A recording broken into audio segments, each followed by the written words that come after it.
भावी सभी शिक्षक शिक्षार्थियों का मैं प्रज्ञान सर एक बार पुनः स्वागत करता हूँ हिंदी साहित्य के इतिहास अध्ययन श्रृंखला की इस सीरीज में। साथियों, हम लोग अध्ययन कर रहे थे हिंदी साहित्य के इतिहास का। और हिंदी साहित्य के इतिहास अध्ययन में हम लोगों ने साहित्य क्या है, साहित्य का इतिहास क्या है, साहित्य के नामकरण पर और हिंदी साहित्य के विभिन्न विद्वानों द्वारा इतिहास लेखन की पद्धतियां क्या हैं और कौन कौन से प्रमुख इतिहास ग्रंथ हैं, साहित्य इतिहास का सोर्स क्या है, इन सब बिंदुओं पर चर्चा करते हुए पहुंच चुके थे हिंदी साहित्य के आदिकाल में।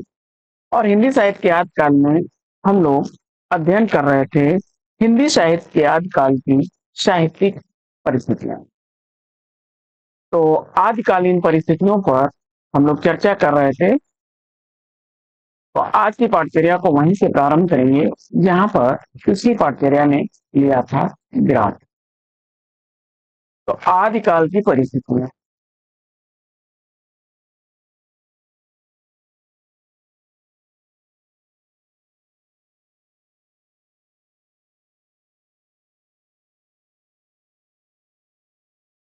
आजकल की परिस्थितियों को हम लोगों ने देखा था उस समय की राजनीतिक राजनीतिक सामाजिक धार्मिक साहित्यिक सामंती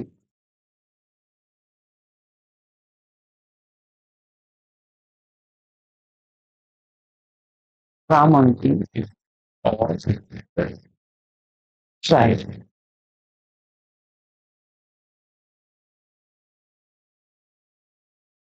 इन खंडों में विभक्त करके हम लोग हिंदी साहित्य की आजकालीन परिस्थितियों को समझने का प्रयास कर रहे थे, जिसमें हम लोगों ने आदिकाल की जो राजनीतिक परिस्थिति है उस पर पिछली कक्षा में चर्चा कर ली थी। संक्षेप में आप समझ सकते हैं राजनीतिक परिस्थिति यह थी कि हिंदू सत्ता धीरे धीरे जा रही थी, उसका क्षरण हो रहा था, मुस्लिम सत्ता का उदय हो रहा था और देसी राजाओं के मध्य युद्ध कलह आदि की परिस्थितियां बनी हुई थी और केंद्रीय शासन का उस समय देश में अभाव था। आप कह सकते हैं कि तब जो राष्ट्रीयता की भावना होती है या अखंड भारत की अगर जो कल्पना की बात है तो उस समय देखने को नहीं मिलेगी और जनता में किसी राजनीतिक चेतना का अभाव था। देसी राजा जो है आपस में ही युद्ध करके मरे जा रहे थे और आप देख सकते हैं कि सर्वत्र उस समय अराजकता का माहौल दिखाई देता है, सर्वत्र कलह का माहौल दिखाई देता है, छोटी छोटी चीजों पे तलवारें निकल जाती थी। ये तो उस समय की राजनीतिक परिस्थिति थी जिस पर हम लोग पिछली वीडियो में चर्चा कर लिए थे। आज हम लोग चर्चा करते हैं सामाजिक परिस्थिति।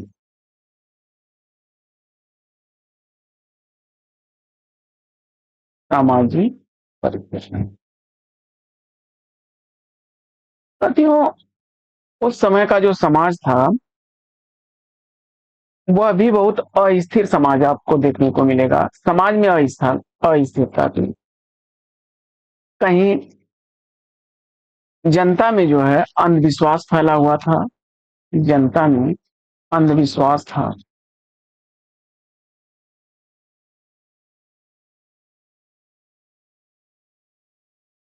छूत, छुआछूत, जाति पात का असर था। उस समय जो है जो सामाजिक परिस्थिति थी उसमें बहुपत्नी विवाह का प्रचलन था। बहुपत्नी विवाह बहुपत्नी विवाह का प्रचलन है और स्त्रियों की दशा की अगर बात की जाए, स्त्रियों की दशा स्त्रियों की दशा काफी बुरी स्थिति थी, दयनीय थी। स्त्री को भोग विलास की वस्तु समझते थे, सामान समझा जाता था, विनिमय की वस्तु समझते थे। ये स्थिति थी स्त्रियों की। और संक्षेप में अगर आप कहना चाहें तो कह सकते हैं कि जो शासन सत्ता थी या धनी वर्ग था, वो विलासिता में डूबा था। और सामान्य जनता सामान्य जनता श्रमिक वर्ग में थी, श्रमिक थी।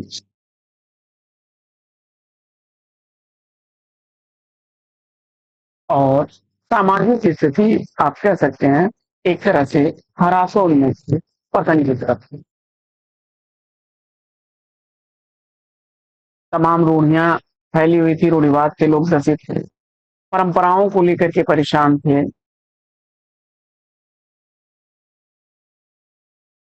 राजपूत राजा अपनी विलासिता में मग्न रहते थे, ज्यादा मेहनत करते थे तो किसी स्त्री के लिए युद्ध हो जाता था। यही स्थिति थी। अब हम लोग चर्चा करते हैं उस समय की धार्मिक स्थिति।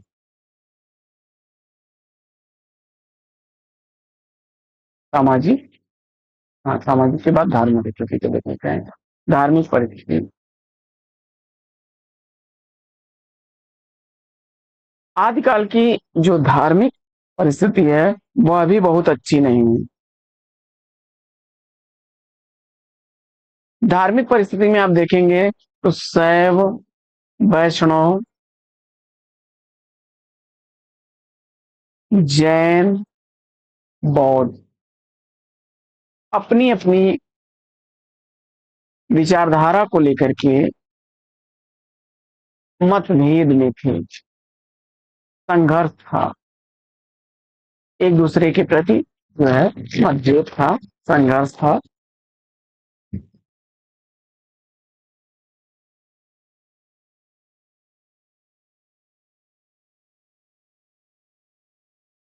और जो साधारण जनता थी, साधारण जनता वह जादू, टोना, भूत, प्रेत, तंत्र, मंत्र, ध्यान, साधना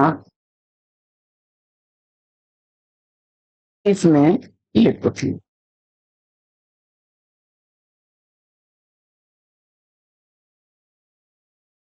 स्त्रियों की दशा धर्म में भी शोचनीय थी।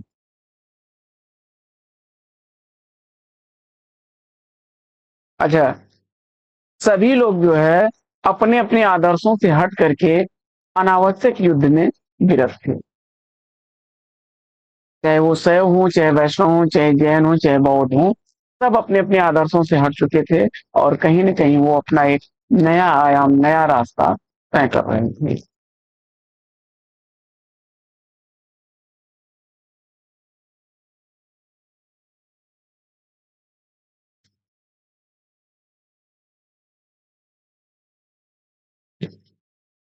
जनता और शासन जो है वो धर्म से निराश्रित थे। अब हम लोग चर्चा करते हैं, धार्मिक स्थिति पर चर्चा हो गई। सामंती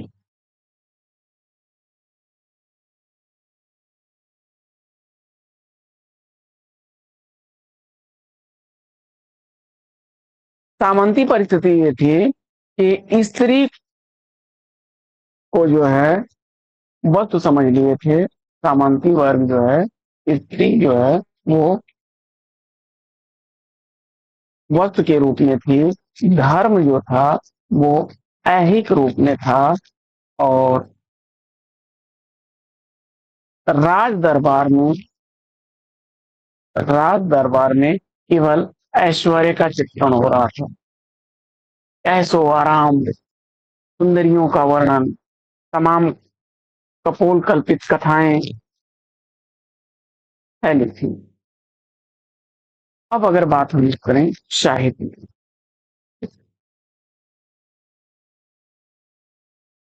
एक चीज हम लोगों को मिलती है, इस समय का जो साहित्य था वो काफी पुष्पित समृद्ध हो रहा था। और आप देखेंगे तो ये वही काल है जहां पर आपको आनंदवर्धन,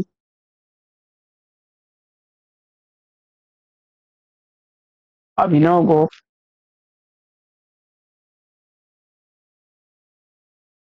कुंतक, मन्मथ, राजशेखर, विश्वनाथ और जयदेव, ये लोग संस्कृत साहित्य में अमूल धरोहर रच रहे थे। इनके द्वारा संस्कृत साहित्य काफी समृद्ध हुआ, और संस्कृत साहित्य ही नहीं, दूसरी ओर जैन साहित्यकार और जो है सिद्ध साहित्यकार सिद्ध साहित्यकार अपभ्रंश की रचना को लेकर के जो है अपभ्रंश और प्राकृत की रचनाएं, अपभ्रंश और प्राकृत रचनाओं को लेकर के रच रहे थे। तो आप कह सकते हैं कि तत्कालीन जो है चारण गाथाएं गाने में मस्त थे, तो साहित्य खूब रचा जा रहा था, और साहित्य देश से यह काल जो है वो समृद्धि का काल आप मान सकते हैं।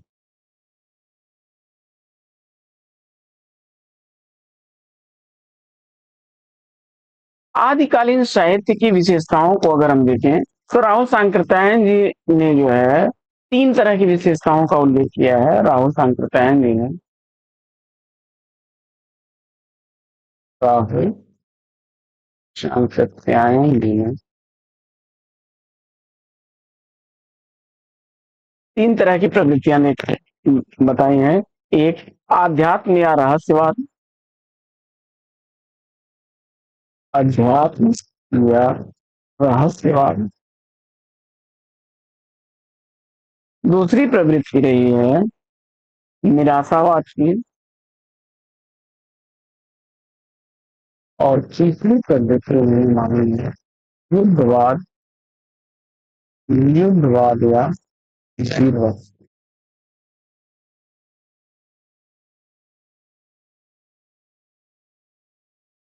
आदिकाल साहित्य जो है उसकी अगर विशेषताओं को सामान्य रूप से देखा जाए, तो आदिकाल की सामान्य विशेषताएं अगर हम लोग देखें, सामान्य विशेषता अगर देखें, तो सामान्य विशेषताओं को हम लोग तीन तरह से देखते हैं। इसके भाव पक्ष को,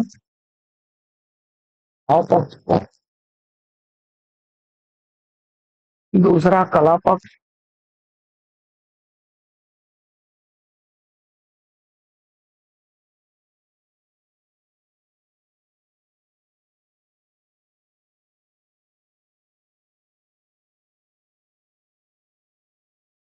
दूसरा इसका कला पक्ष,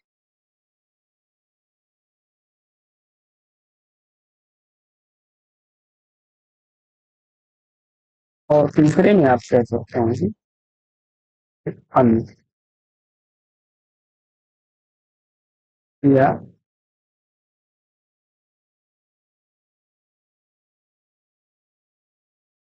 भाव पक्ष पर चर्चा कर लेते हैं लोग।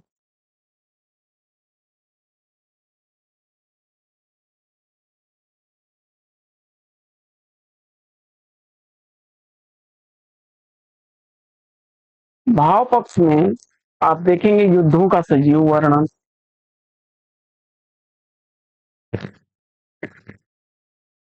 युद्धों का सजीव वर्णन, श्रृंगारिकता,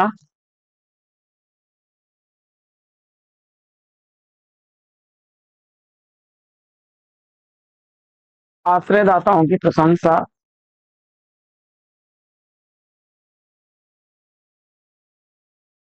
सभी अपने आश्रयदाताओं को जो है चने की झाड़ पर चढ़ाने का काम करते थे। आश्रयदाताओं की प्रशंसा,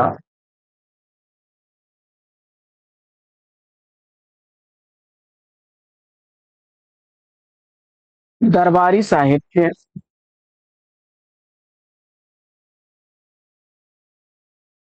दरबारी साहित्य था,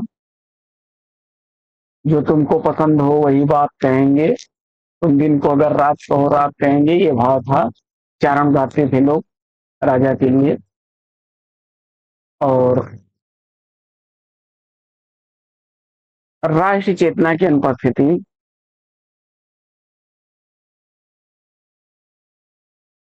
राष्ट्रीय चेतना की अनुपस्थिति।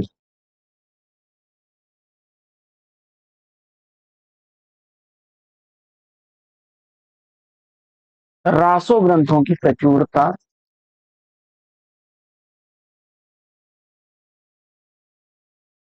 रासो ग्रंथों की प्रचुरता। प्रचुर मात्रा में आपको रासो ग्रंथ यहीं पर देखने को मिलते हैं।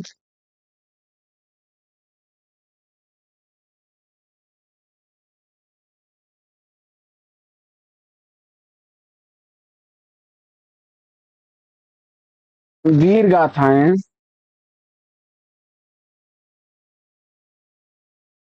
ऐतिहासिकता का अभाव।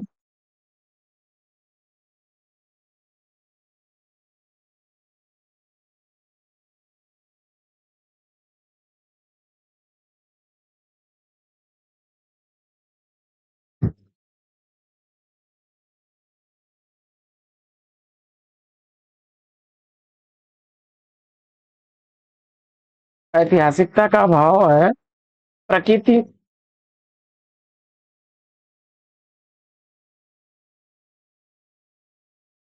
का आलंबन और उद्दीपन दोनों रूपों में चित्रण।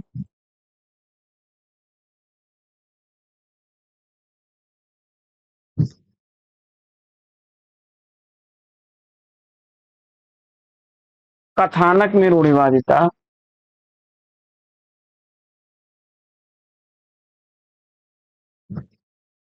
कथानक में रूढ़िवादिता। परस्पर विरोधी काव्य प्रवृत्तियों का समाहार।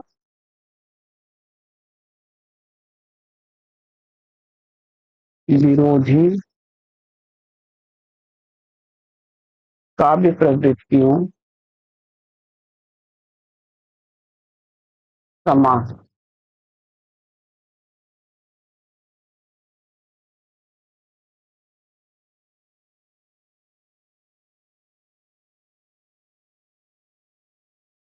चर्चा कर लेते हैं कला पक्षी प्रवृत्तियों पर।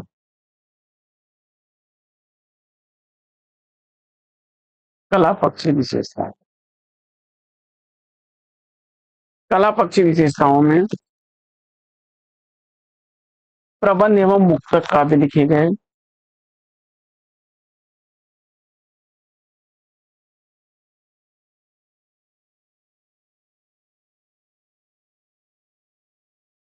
अपभ्रंश साहित्य।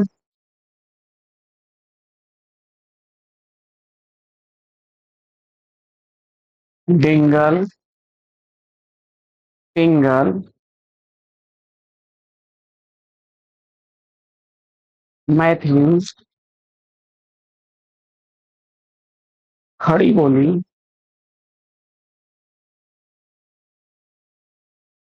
भाषा का प्रयोग देखने को मिलता है। वीर एवं श्रृंगार की प्रधानता रही।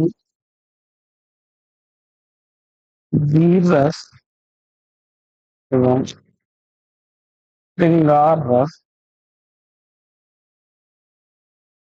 की प्रधानता।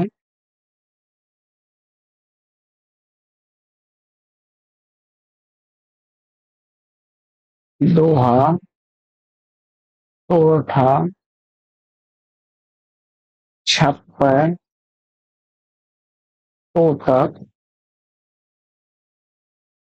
गाथा या गाहा आदि छंदों का प्रयोग।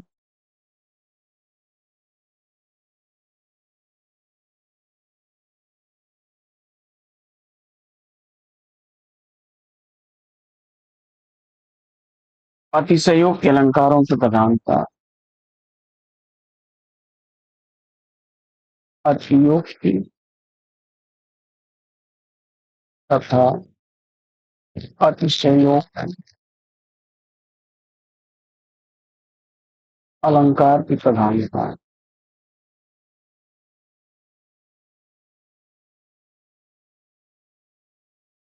अब जाति जन्म भयो हालांकि धरती धसी धसी अढ़ाई हाथ।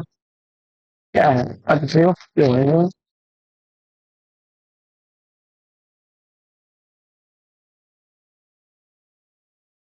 अब हम लोग जो है इसके अन्य पक्षों पर अगर देखें, अन्य प्रवृत्तियां,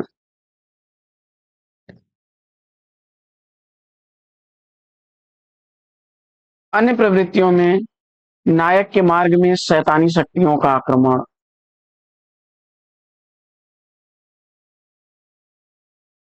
कल्पना लोग की बात करते थे।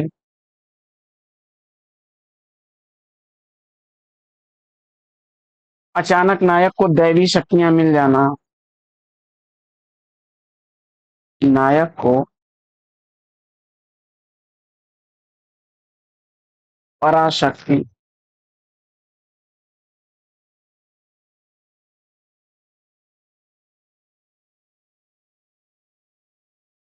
आदि शक्ति का आशीर्वाद या सहयोग प्राप्त होना।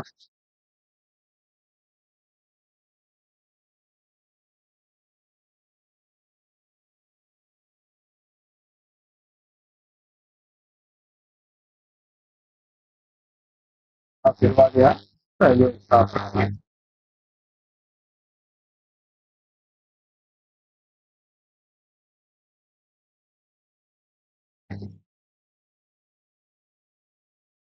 पक्षियों के माध्यम से, पंखियों के माध्यम से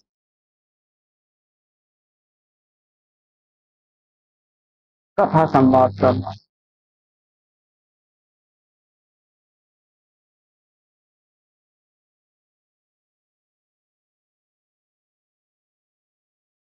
पक्षियों द्वारा या पथिकों द्वारा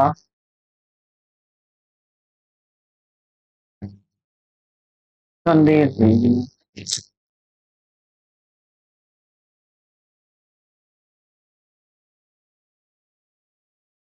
ये कुछ काव्यगत विशेषताएं रही हैं। इसके अलावा जो है आप कह सकते हैं देसी भाषा का साहित्य, फुटकल साहित्य और भी रचा गया। तो साथियों, आज की पाठचर्या कैसी लगी कमेंट करके भी बताइए। आज की पाठचर्या में फिर लेना चाहेंगे यहीं पर विराम। फिर मिलेंगे आपसे अगले वीडियो में एक नए प्रश्न, एक नया टॉपिक, एक नया अंदाज में। तब तक के लिए लेते हैं आपसे विदा। आपका जीवन मंगलमय हो। बेस्ट विशेष, बेस्ट ऑफ लक। जय हिंद।